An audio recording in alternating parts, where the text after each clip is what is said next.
Assalamualaikum warahmatullahi wabarakatuh. Selamat pagi, siang atau sore bagi kalian yang menonton video ini di waktu tersebut.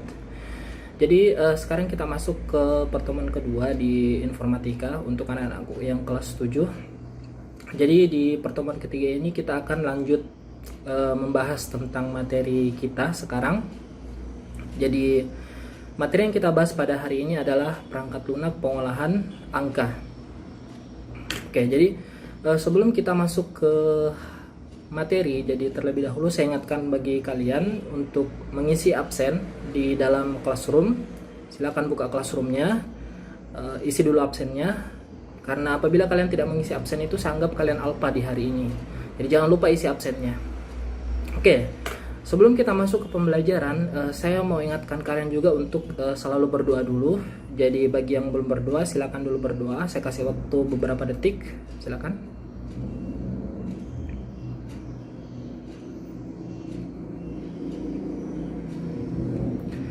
Oke, sudah ya, kalian sudah berdoa. Selanjutnya kita langsung masuk ke materi perangkat lunak pengolahan angka.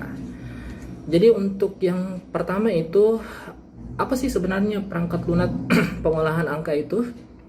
Jadi perangkat lunak pengolahan angka itu adalah program yang digunakan untuk mengolah data dalam bentuk angka dan biasanya itu disajikan dalam bentuk tabel. Jadi di dalam programnya itu kita bisa mengolah banyak angka, dan angka itu bisa kita sebut sebagai data. Entah itu data keuangan, data nilai-nilai, atau data apapun itu yang berhubungan tentang angka-angka. Dan biasanya data-data tersebut itu disajikan dalam bentuk tabel-tabel.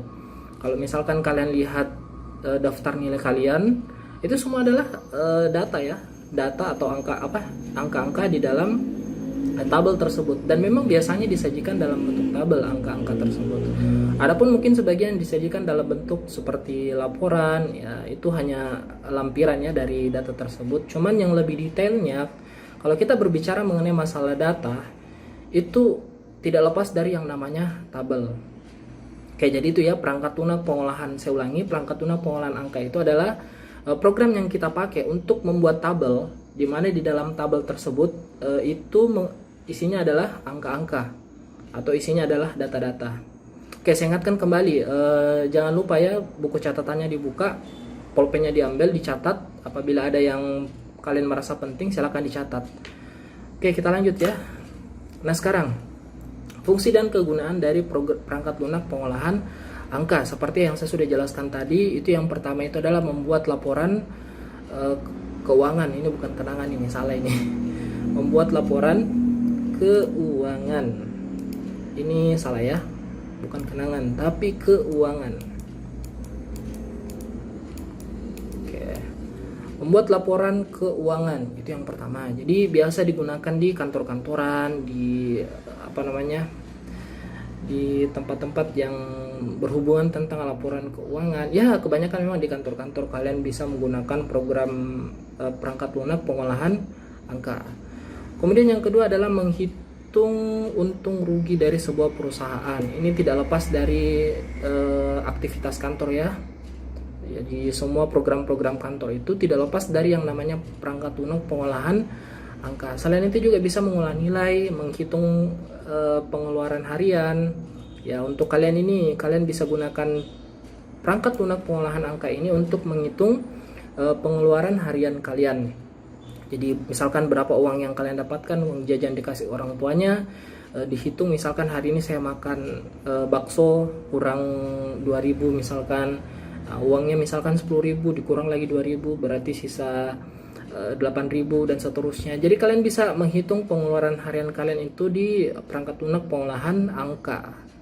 Kemudian membuat jadwal harian. Kalian juga bisa membuat jadwal harian kalian. Jadi kalian bebas mau buat apa di program pengolahan angka. Yang jelas program tersebut itu dipakai untuk menyajikan tabel yang berisikan angka-angka, yang berisikan data-data. Itu kuncinya. Kemudian dan lain-lain yang berhubungan dengan pengolahan angka dalam bentuk tabel, betul ya. Jadi apapun yang kalian mau buat dalam bentuk tabel, kalian bisa gunakan program ini untuk menghitung, untuk mengolah data yang kalian mau olah. Oke, kita lanjut. Oke, pertanyaannya, kenapa kita harus mempelajari perangkat lunak pengolahan angka? Kayaknya nggak penting itu Pak, nggak usah dipelajari. Ya tetap kalian harus pelajari, dan alasannya itu yang pertama, kalian itu harus mengetahui cara kerja komputer. Nah, caranya kalian mengetahui cara kerja komputer itu salah satunya adalah dengan mempelajari perangkat lunak pengolahan angka. Ya, kenapa seperti itu Pak? Kenapa itu kerja komputer itu ada kaitannya sama perangkat lunak pengolahan angka? Ya ada kaitannya karena komputer itu pada dasarnya adalah alat yang digunakan untuk menghitung. Ya sebelum kalian kenal sekarang komputer yang kalian pegang sekarang itu smartphone, itu komputer itu sebelumnya itu adalah alat hitung yang kompleks. Ya, seiring dengan perkembangan zaman, komputer itu semakin berkembang sampai sekarang, bahkan tidak kelihatan kalau komputer itu sebenarnya adalah alat hitung. Ya, kalau kalian lihat di dalamnya komputer, itu ada namanya chipset, ada namanya microchip. Microchip itu fungsinya itu menghitung sekian miliar triliun data yang kalian input setiap hari di HP kalian. Pada saat kalian menyentuh layar HP kalian, itu disitulah sebenarnya komputer juga melakukan perhitungan di mana kalian sentuh layar, apa yang harus dieksekusi sama komputer, berapa lebar datanya dan seterusnya. Jadi semua yang ada di dalam komputer itu sebenarnya adalah hasil hitungan yang dibuat oleh komputer. Makanya sedikit saja kalian pelajari dulu cara perangkat lunak pengolahan angka ini, kalian sudah bisa paham sedikit tentang bagaimana komputer itu bisa bekerja. Ya, oke. Kemudian yang kedua itu kalian mengetahui cara mengolah data dalam bentuk angka. Kalian itu perlu mengetahui cara mengolah data dalam bentuk angka, karena kita tidak tahu ke depannya kalian itu akan jadi seperti apa. Dan program ini saya rasa dapat membantu kalian itu untuk mengolah apapun yang kalian inginkan, apapun yang kalian ingin hitung di masa depan. Karena masa depan kita tidak tahu program yang namanya teknologi itu perkembangannya seperti apa. Jadi persiapkan diri dari sekarang untuk mempelajari program-program yang penting untuk kedepannya. Makanya kalian harus paham ya di sini programnya. Kemudian mengetahui program yang digunakan di lingkungan kerja nanti. Nah, inilah yang saya maksud. Jadi besok-besok saya tidak tahu, dari sebagian dari kalian mungkin ada yang kerja di kantoran, ada yang kerja di tempat bisnis, ada mungkin yang di luar kantor ya, entahkah itu di bagian lapangan, tapi tidak lepas dari yang namanya program. Karena kenapa? Karena sekarang itu zamannya teknologi sudah maju. Ya kita sekarang di misalkan di lapangan saja ya, di mana-mana kita tidak lepas dari yang namanya handphone, smartphone. Entahkah itu mungkin komunikasi, entahkah itu kita mengirim foto, bertukar file, atau mungkin menghitung sana sini dan seterusnya. Ya tidak lepas dari yang namanya teknologi. Untuk itu kalian harus mengetahui program pengolahan angka ini supaya kalian bisa gunakan untuk kerja nanti. Minimal kalian tahu dasar-dasarnya. Jadi menurut saya ini sangat penting bagi kalian ya untuk mengetahui program tersebut. Nah, kemudian kita langsung masuk ke aplikasi atau programnya itu sendiri. Jadi aplikasi atau program pengolahan angka itu ada dua jenis di sini ya. Ada dua device yang kalian bisa gunakan. Jadi yang pertama itu kalian bisa pakai di komputer, dan kalian juga bisa pakai di handphone, smartphone atau di Android. Untuk di komputer itu kalian bisa gunakan program, nama programnya itu yang paling populer adalah Microsoft Excel. Kemudian di situ ada Office 326. Ini tetap sama bawahannya dari Microsoft ya, satu rumpun dan Microsoft. Kemudian ada Spreadsheet dan lain-lain. Cuman yang paling terkenal memang Microsoft Excel. Jadi kurang lebih gambarnya seperti ini ya, kalian bisa lihat. Jadi ini tampilan awal dari program Microsoft Excel.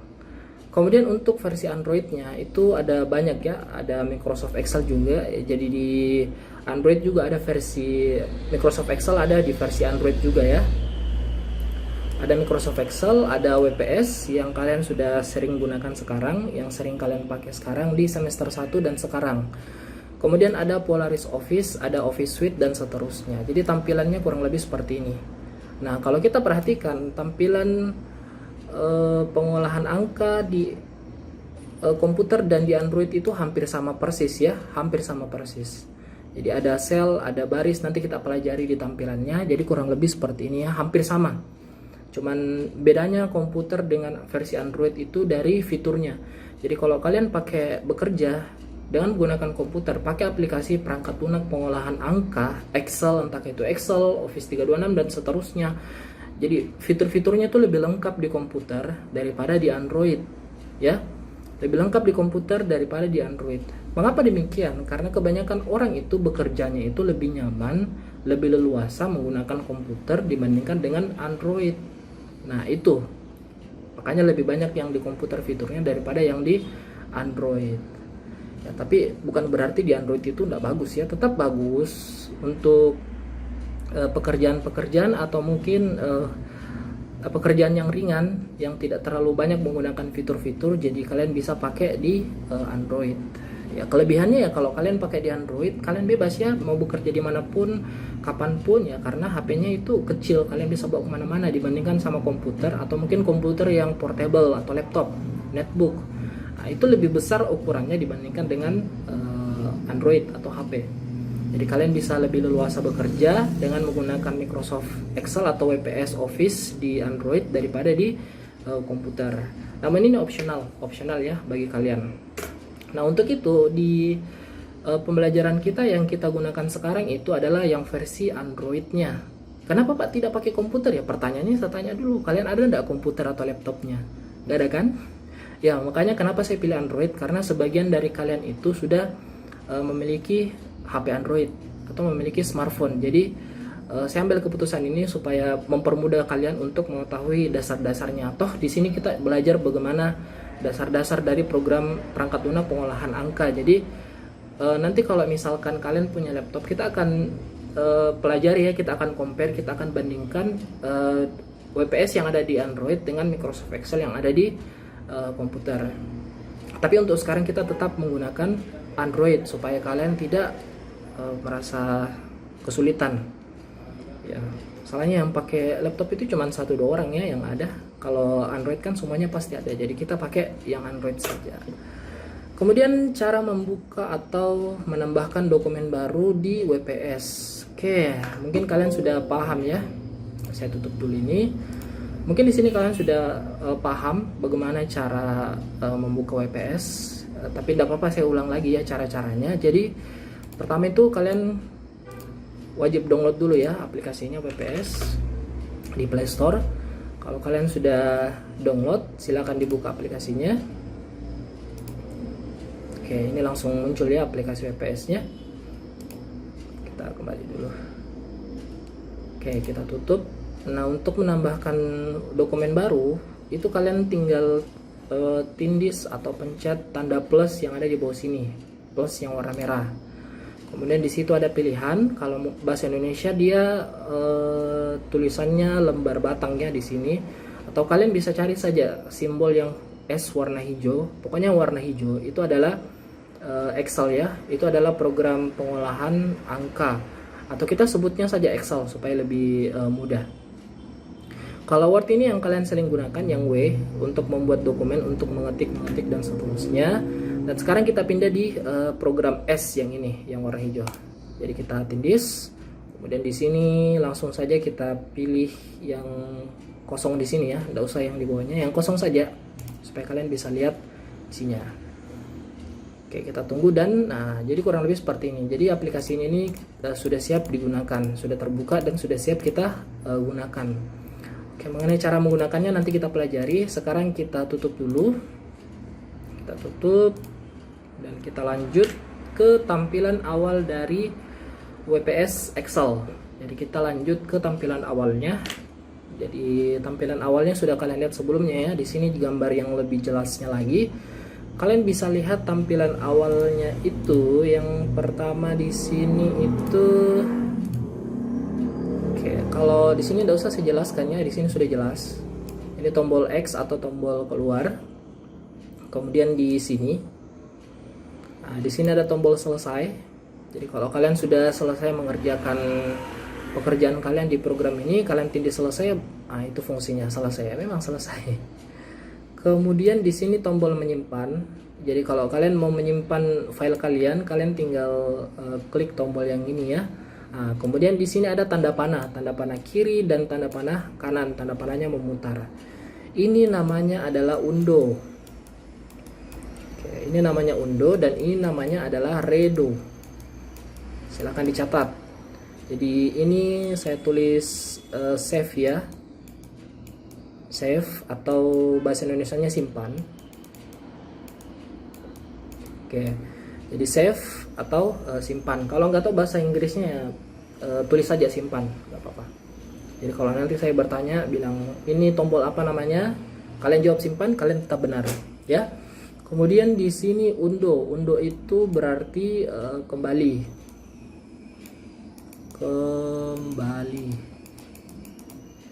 Kalau redo itu berarti sebelumnya. Ya sebelumnya sajalah. Oke, di sini tulisannya tidak terlalu jelas karena saya pakai mouse jadi kurang jelas. Lampunya mati. Oke, kita lanjut ya. Jadi ini saya hapus dulu. Oke, kita lanjut. Jadi itu ya tadi yang di atas, ada selesai, ada simpan, ada undo, ada redo dan seterusnya. Kemudian di bawah sini ada sheet 1, ada sheet 2 dan sheet 3. Ini namanya adalah worksheet. Worksheet. Oke, jadi worksheet itu adalah lembaran kerja kita. Jadi di WPS Excel itu kita diberikan 3 lembaran kerja baru ya. Jadi istilahnya kayak 1 lembar, 2 lembar, 3 lembar seperti itu. Jadi kalian tinggal buka sheet 1 itu lembaran 1, sheet 2 lembaran 2, sheet 3 itu lembaran dan seterusnya. Ini bisa kalian tambahkan, untuk caranya nanti kita pelajari. Kemudian di sini ada A, B, C, D dan seterusnya. Ini namanya adalah kolom. Oke, kolom ya. Jadi ada kolom A, kolom B, kolom C, kolom D, E dan seterusnya. Kemudian di sini ada 1, 2, 3 sampai 13 dan seterusnya. Ini masih sampai di bawah ya. Ini namanya adalah baris. Oke. Itu namanya adalah baris. Kemudian yang terakhir, bukan yang terakhir, masih ada di bawahnya lagi ya. Kemudian kotak-kotak yang ini yang warna putih ini namanya sel. Ya, sel. Jadi ada kolom, ada baris dan ada sel. Mungkin kalian sudah tahu ya di mata pelajaran yang lain kalau tabel itu ada barisnya, ada kolomnya. Jadi barisnya itu yang sebelah kiri ya, mendatar seperti ini. Ini namanya baris, terus ke sana. Kemudian ada namanya kolom. Jadi kolom itu di bagian atas ke bawah. Jadi seperti ini. Jadi ada namanya baris dan ada namanya baris dan ada namanya kolom. Nah, di tengah-tengahnya pertemuan antara baris dan kolom itu disebut sel. Ya, kotak-kotak itu namanya sel. Oke, jadi misalkan di sini sebentar. Jadi masing-masing sel itu memiliki nama ya. Namanya itu didapatkan dari kombinasi antara nama baris ditambah dengan nama kolomnya. Jadi nama kolom ditambah dengan nama baris. Misalkan saya blok seperti ini. Ya, saya lingkari atau saya kotak yang bagian sini. Jadi untuk mengetahui nama sel yang ini itu pertama kita lihat di atasnya dulu.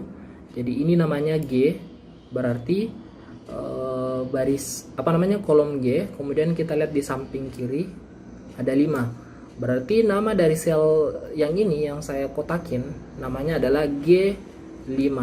Namanya adalah G5. Oke, itu ya. Jadi masing-masing sel itu ada namanya. Nanti kita pelajari lengkap di kalau kita sudah masuk di rumus. Kita belajar sedikit-sedikit saya dulu di sini. Oke, kemudian di bagian bawah di sini itu adalah bisa kita bilang menu saja ya, menu-menunya. Oke, menu atau mungkin fitur-fiturnya ya. Jadi fitur-fiturnya semuanya ada di sini, mulai dari menggabungkan baris, membungkus teks, mengganti lebar tulisan, mengganti warna tulisan, mengganti warna sel dan seterusnya. Jadi di sini lengkap ya. Di sini kalau kalian klik di sini maka fiturnya akan muncul semua, menu-menunya akan muncul semua. Oke, jadi seperti itu ya untuk tampilan awal dari WPS Excel. Ya, kalau mau bertanya nanti ya ditulis di classroom saja tulisnya. Oke, lanjut. Kita lanjut ke menginput data berupa angka. Nah, kalian sudah baca-baca kan kemarin materi yang saya kasih di classroom di pertemuan pertama. Jadi di situ ada beberapa aturan-aturan yang kalian harus patuhi untuk menginput data di WPS Excel. Jadi bukan cuma di WPS Excel, di Microsoft Excel juga aturan ini berlaku, dan hampir semua di program pengolahan data, pengolahan angka, itu aturan ini berlaku. Yang pertama, di sini menginput data berupa angka. Jadi aturan yang pertamanya itu kalian tidak boleh menambahkan tanda titik untuk pemisah ribuan dan seterusnya. Misalkan kalian tulis 2000 seperti ini, kalian tidak boleh tambahkan titik yang gini. Nah, ini tidak boleh. Jadi kalau kalian mau tulis 2000, jadi kalau kalian mau tulis 2000, jadi kalian harus tulis 2000 seperti ini. Tidak boleh ada titiknya, ya.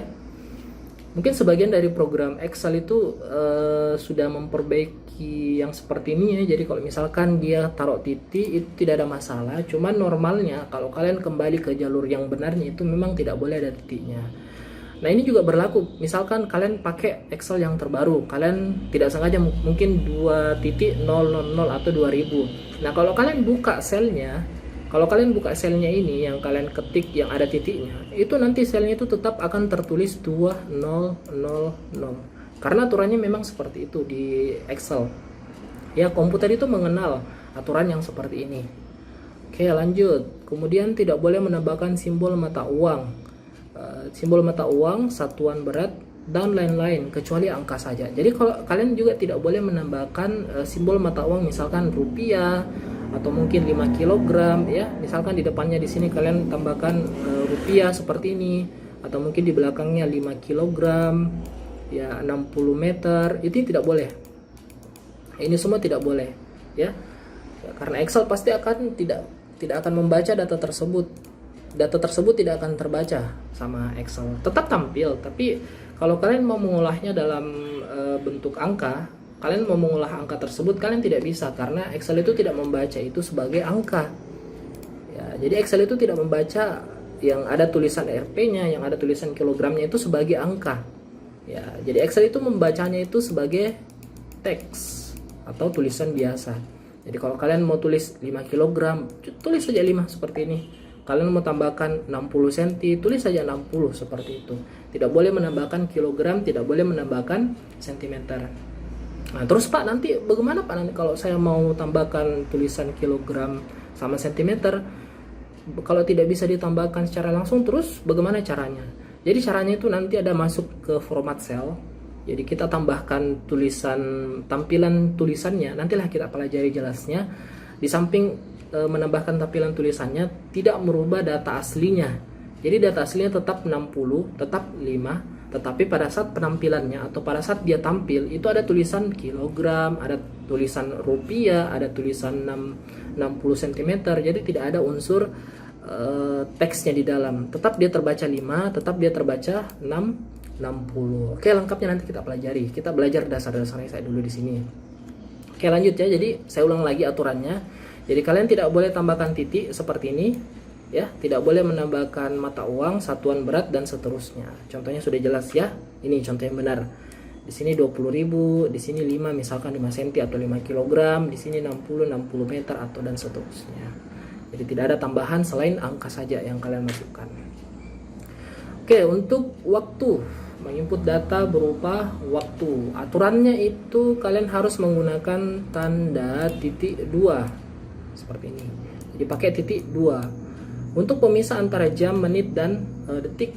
Contohnya ini ya, 10:11. Jadi 10.2 11. Jangan pakai titik, jangan pakai koma, jangan pakai garis. Jadi untuk waktu itu aturannya hanya menggunakan titik 2. Atau lengkapnya kalian bisa tambahkan 12.2 menit, titik 2 12 detik. Jadi 12 jam 12 lewat 2 menit lewat 2 detik. Ya itulah. Jadi 12:02:12 kayak gini lengkapnya. Bisa. Intinya pakai titik 2 untuk aturan waktu.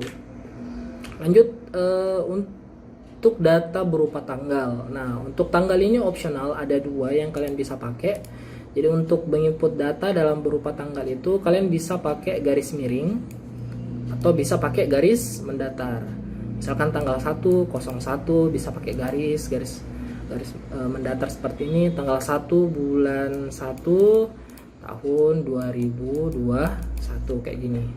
Oke, itu aturannya. Jangan pakai koma, jangan pakai titik, apalagi titik dua, karena titik dua sudah jelas kan bagiannya waktu. Untuk tanggal itu bagiannya itu garis mendatar atau garis miring, atau bisa kayak gini, misalkan tanggal 12 bulan 1 tahun 2021.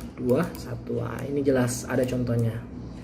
Oke, jadi untuk tanggal itu pakai garis miring atau garis mendatar.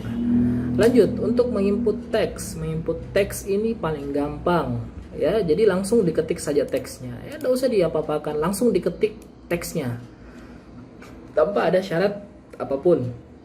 Misalkan kalian mau ketik nama, tulis nama, kemudian tanggal lahir, mau tulis nama kalian juga nama kalian. Intinya teks itu dibaca yang seperti ini ya, tulisan-tulisan yang biasa, bukan dalam bentuk angka, bukan dalam bentuk waktu, bukan dalam bentuk apapun tadi yang sebelumnya kita jelaskan. Jadi langsung diketik untuk teksnya. Oke, jadi seperti itu. Gampang ya? Gampang. Menginput data yang berurutan. Nah, ini harus kita buka programnya dulu. Jadi untuk menginput data secara berurutan itu sudah jelas ada di e-booknya ya, kalian sudah baca-baca. Dan sini kita mau praktekkan. Jadi untuk menginputnya itu yang pertama kalian harus mengetik, misalkan saya mau mengurutkan data 1, 2, 3, 4 dan seterusnya ya. Jadi normalnya kalau kita mengetik data yang berurutan itu ya satu-satu ya, seperti ini. Misalkan 1, 2, enter, 3, enter, 5, enter dan seterusnya. Padahal ada cara cepatnya. Cara cepatnya ini menginput data yang berurutan. Jadi cara cepatnya itu kalian pertama masukkan 1, kemudian di bawahnya 2. Nah, ini 1 dan 2 ini kalian blok. Oke, kemudian di sini ada pilihannya di atas, kalian pilih isi. Nah, muncul ada tanda panah atas, kiri, kanan, bawah. Kalian tinggal tarik ke bawah. Nah, misalkan sampai di sini. Pada saat kalian tarik ke bawah, maka otomatis datanya akan muncul ke bawah. Jadi itu triknya, ya. Kalau ini dibilang perlu tidak perlu ya tergantung dari kalian. Kalau kalian mau cepat mengurutkan data ya pakai cara kayak gini. Kalau tidak mau ya silakan satu-satu. Mau 5, 6, 7, 8 seperti itu. Jadi itu ya untuk menginput data yang berurutan. Kita lanjut. Nah, sudah selesai ya. Sekarang kita masuk ke tugas. Saya mau kasihkan kalian tugas di sini. Jadi tugasnya di sini sudah jelas saya tulis di PowerPoint-nya. Buatlah tabel di buku catatanmu yang berisikan data teks, angka, waktu, dan tanggal. Kemudian difoto. Nah, di sini bukan foto ya. Foto dan kirim di tugas 1. Jadi saya sudah buat tugas pertamanya di Classroom. Silakan diisi tugasnya itu ya ini ya. Kalian bikin tabel, catat di bukunya, tabelnya terserah mau tabel apa. Mau tabel nama, tabel daftar makanan, tabel daftar apapun itu kalian tulis. Yang penting di dalamnya itu ada angka, ada waktu.